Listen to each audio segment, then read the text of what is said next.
বিসমিল্লাহির রহমানির রহিম। আসসালামু আলাইকুম আরহামতুল্লাহি ওবারাকাতুহু। সম্মানিত দিনী ভাই ও বোনেরা, আশা করি আল্লাহ সুবহানাহু ওয়া তাআলার রহমতে আপনারা সকলেই ভালো আছেন। আমরা পৃথিবীর একেবারে শেষ প্রান্তে রয়েছি, একেবারে শেষ জামানার মধ্যে আমরা বসবাস করতেছি। এই শেষ জামানায় একটা বিরাট যুদ্ধ হবে। সেই যুদ্ধটির নাম হাদিসের মধ্যে দেওয়া হয়েছে মালহামা, আর খ্রিস্টান ধর্মে এটাকে বলা হয় আর্মাগেডন। আর প্রচলিত সাধারণ মানুষ এটাকে তৃতীয় বিশ্বযুদ্ধ বলে আখ্যায়িত করে।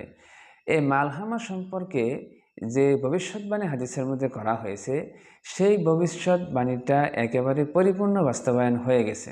আর এই মালহামা কত বছর পর্যন্ত চলবে, কত বছরের মাথায় দাজ্জাল বের হবে, এ সম্পর্কেও ভবিষ্যৎবাণী রয়েছে হাদিসের মধ্যে।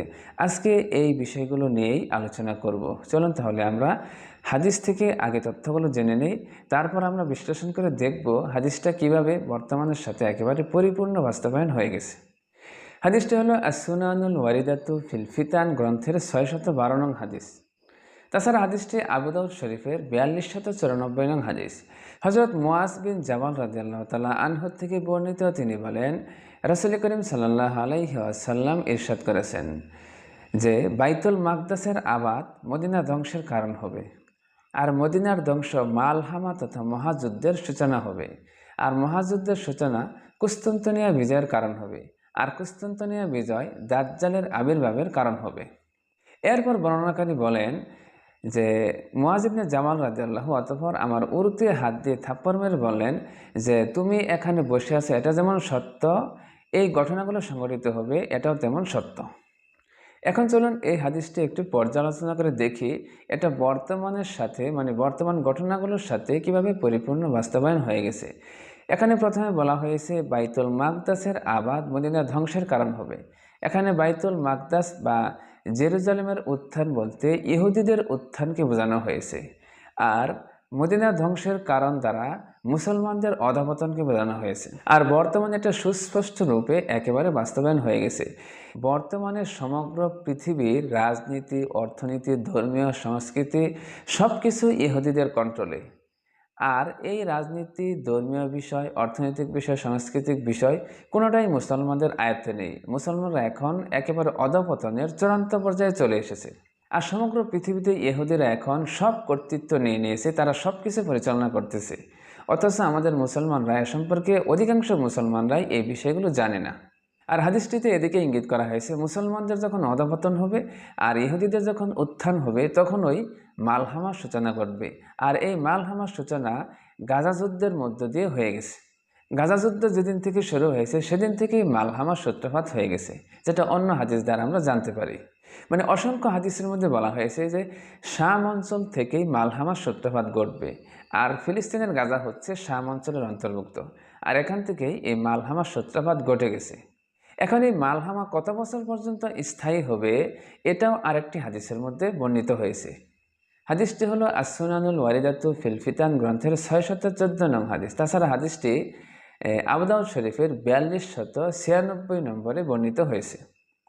হযরত আব্দুল্লাহ ইবনে বুসর রাদিয়াল্লাহু তাআলা আনহু থেকে বর্ণিত, তিনি বলেন, রাসূল করিম সাল্লাল্লাহু আলাইহি ওয়াসাল্লাম ইরশাদ করেছেন, মালহামা তথা মহাযুদ্ধ শুরু হওয়ার আর কুস্তুনতুনিয়া বিজয়ের মধ্যে 6 বছর ব্যবধান হবে, আর 7ম বছরে দাজ্জাল বের হয়ে আসবে। এই হাদিসটিতে একেবারে সুস্পষ্টরূপে বলা হয়েছে মালহামা যখন শুরু হবে, এই সূত্রপাতের সময় থেকে 6 বছর পর্যন্ত চলার পর মুসলমানরা কুস্তুনতুনিয়া বিজয় করবে, মানে ইস্তাম্বুল শহর বিজয় করবে। আর এই কুস্তুনতুনিয়া বিজয়ের পরবর্তী বছর, মানে 7ম বছরে দাজ্জাল বেরিয়ে আসবে। তো দেখতেই পাচ্ছেন যেদিন থেকে গাজা যুদ্ধ শুরু হয়েছে সেদিন থেকে যদি হিসাব করা হয়, হিসাব করতে করতে 6 বছর যখন পূর্ণ হবে, 6 বছরের মাথায় মুসলমানরা কুস্তুনতুনিয়া শহর মানে ইস্তাম্বুল শহর বিজয় করবে, আর পরবর্তী বছরে দাজ্জাল বেরিয়ে আসবে। এখন একটু হিসাব করে দেখুন আমরা শেষ জামানার কতটা একেবারে শেষ পর্যায়ে এসেছি। গাজা যুদ্ধ শুরু হওয়ার পর থেকে এখন 2 বছরের সময় অতিক্রান্ত হয়ে গেছে, এখন বাকি আছে 4 বছর। এই 4 বছরের মধ্যেই পরমাণু যুদ্ধ শুরু হবে। কেননা হাদিসের মধ্যে বলা হয়েছে মালহামা শুরু হওয়ার পর পৃথিবীর 99% মানুষ মারা যাবে, আর এই 99% মানুষ সাধারণ কোনো অস্ত্র মিসাইল দিয়ে মরবে না, এটা পরমাণু যুদ্ধ শুরু হলে পরেই মারা যাবে। আর এই হাদিসটির হিসাব অনুযায়ী আর 4 বছরের মধ্যেই পরমাণু যুদ্ধ শুরু হবে। আর এই পরমাণু যুদ্ধ শুরু হলে পৃথিবীর 99% মানুষ মারা যাবে। তো সম্মানিত দিনী ভাই ও বোনেরা, আমরা দেখুন কতটা পৃথিবীর একেবারে শেষ পর্যায়ে চলে এসেছি। পৃথিবীর ধ্বংসের একেবারে এখন নিকটবর্তী সময়। আর এই পর্যায়ে এসে আমরা দাঁড়িয়ে আছি, অথচ সমগ্র পৃথিবীর মুসলমানরা, বিশেষ করে মুসলিম যুবক ভাইরা এগুলোর থেকে সম্পূর্ণরূপে গাফেল হয়ে আছে। কারণ দাজ্জালি ফিতনা পৃথিবীতে আমাদেরকে এতটাই মনোমুগ্ধকর করে ফেলেছে, যেটা এখন মুসলিম যুবকরা ইসলামিক জ্ঞান সম্পর্কে একেবারে গাফেল হয়ে গেছে। শেষ জামানা সম্পর্কিত হাদিসগুলো যখন আমরা বলি, তখন অনেকে এ সম্পর্কিত হাদিসগুলো শোনার পর তেলে বেগুনে জ্বলে ওঠে, যা আমি কমেন্টগুলো দেখলেই বুঝতে পারি। এটা এজন্যই হয়েছে, দাজ্জাল পৃথিবীকে কন্ট্রোলে নিয়ে যাচ্ছে। সমগ্র পৃথিবীতে অশ্লীলতা, ব্যাহাপনা, নাচ, গান, মদ, জোয়া এই সমস্ত বিষয়গুলো দাজ্জাল পৃথিবীতে ছড়িয়ে দিয়েছে। তাছাড়া মুসলিম যুবকরা তাদের সবথেকে মূল্যবান সময় যেন নষ্ট করে, সেজন্য তারা সহজ সস্তা ইন্টারনেট ব্যবস্থা করে দিয়েছে সমগ্র পৃথিবীতে, যার জন্য এখন মুসলিম যুবকরা রিলস ভিডিও, টিকটক দেখে অশ্লীলতা, ব্যাহাপনার মধ্যে ডুবে আছে। দাজ্জাল এটাই চায় যে মুসলিম যুবকরা তাদের মূল্যবান সময়গুলো নষ্ট করে ফেলুক, আর এ সমস্ত বিষয়ের মধ্যে বিভোর হয়ে ইসলামিক জ্ঞান থেকে দূরে সরে থাকুক, যাতে করে মুসলমানদেরকে সহজেই ধ্বংস করে দেওয়া যায়। দাজ্জাল এই মিশন নিয়ে পৃথিবীতে কাজ করতেছে। আর লক্ষ লক্ষ কোটি কোটি মুসলিম যুবক তাদের এই ফাঁদে পা দিয়েছে, যার ফলে মুসলিম যুবকরা এখন টিকটক, তারপরে রিলস ভিডিও আর মোবাইল গেমের মধ্যে এখন মেতে আছে। তাদের সব থেকে মূল্যবান সময় এটা নষ্ট হয়ে যাচ্ছে, ইসলামিক জ্ঞান থেকে দূরে সরে যাচ্ছে, যার ফলে এই সমস্ত হাদিসগুলো বললে তারা এগুলিকে মনে করে অনেক দূরে আছে এখনও। এই সমস্ত ভাইদের কাছে যখন দাজ্জাল চলে আসবে, তখনও তারা বিশ্বাস করবে না। তারা বলবে দাজ্জাল এখনও আসে নাই, সময় হয় নাই। কারণ দাজ্জাল পৃথিবীতে এসে অনেক কল্যাণকর কাজ করবে, যেমন আকাশ থেকে বৃষ্টি নামাবে, জমিন থেকে অনেক ফসল উৎপাদন করবে, তারপরে মানুষদেরকে খাবার দেবে। এগুলো কিন্তু কল্যাণমূলক কাজ।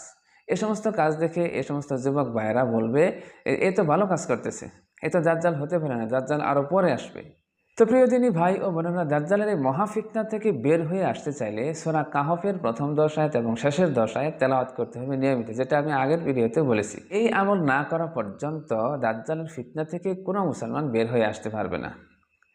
এই মহাফিতনার জাল দ্বারা আমাদেরকে আটকিয়ে দিয়েছে। এখান থেকে বের হতে হলে এই সূরা কাহফের প্রথম 10 আয়াত, শেষের 10 আয়াত নিয়মিত তেলাওয়াত করতে হবে। তাহলে আল্লাহ সুবহানাহু ওয়া তাআলা দাজ্জালের এই ফিতনা থেকে আমাদের বের করে আসবেন। আর শেষ জামানার সম্পর্কিত জ্ঞানগুলো আল্লাহ সুবহানাহু ওয়া তাআলা আমাদেরকে জানার পথ উন্মুক্ত করে দিবেন, জানার ব্যবস্থা করে দিবেন। তখন আমরা বুঝতে পারবো দাজ্জাল আমাদেরকে কীভাবে চতুর্দিক থেকে ঘিরে ফেলতেছে, যার ফলে আমরা বাঁচার জন্য একটা পথ তৈরি করতে পারবো। পথ তৈরি হয়ে যাবে আমাদের সামনে।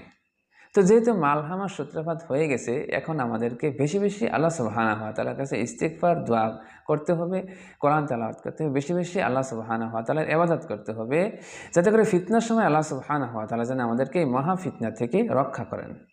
তো আজকের মতো এখানেই শেষ করছি। সকলেই আল্লাহ সুবহানাহু ওয়া তাআলার রহমতে ভালো থাকবেন, সুস্থ থাকবেন। আসসালামু আলাইকুম ওয়া রাহমাতুল্লাহি ওয়া বারাকাতুহু।